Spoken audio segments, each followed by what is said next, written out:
যেহেতু রমাদানুল মুবারক এটা কোরআন নাজিলের মাস, আল্লাহ তাআলা বলছেন শাহরু রমাদান আল্লাযী উনজিলা ফীহিল কুরআন। রমাদান তো এমন মাস যে মাসে আল্লাহ তাআলা কোরআন নাজিল করেছেন। সো এটা কোরআনকে উদযাপনের মাস, কোরআনের সাথে নতুন করে সম্পর্ক গড়বার মাস, বেশি বেশি কোরআন তেলাওয়াত করবার মাস। নফল আবাদতের যে লিস্ট আছে তার মধ্যে সবচেয়ে শ্রেষ্ঠ নফল আবাদত হচ্ছে কোরআন তেলাওয়াত করা, এবং সেটার মোক্ষম সময় হচ্ছে রমাদানুল মুবারক।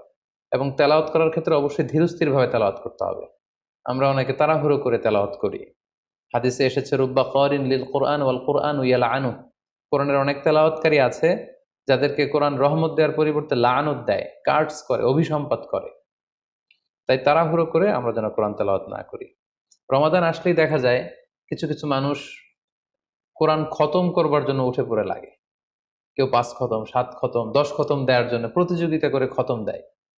ফলে খুব দ্রুত তারা কোরআন তেলাওয়াত করে। এটা ঠিক না। খতম দেওয়ার জন্য উঠে পড়ে লাগা উচিত হবে না, বরং আপনি ধীরস্থিরভাবে তেলাওয়াত করুন। সেই হিসেবে শুরু থেকে শেষ পর্যন্ত একবার করে যদি আপনি এক খতম দিতেও পারেন সেটা ভালো, আর দিতে না পারলেও আপনি ধীরস্থিরভাবে তেলাওয়াত করে সেটার সওয়াব আপনি ইনশাল্লাহ পাবেন।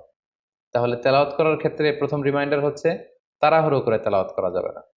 ২ নম্বর হচ্ছে যদি সুযোগ হয় অর্থ বুঝে তেলাওয়াত করা।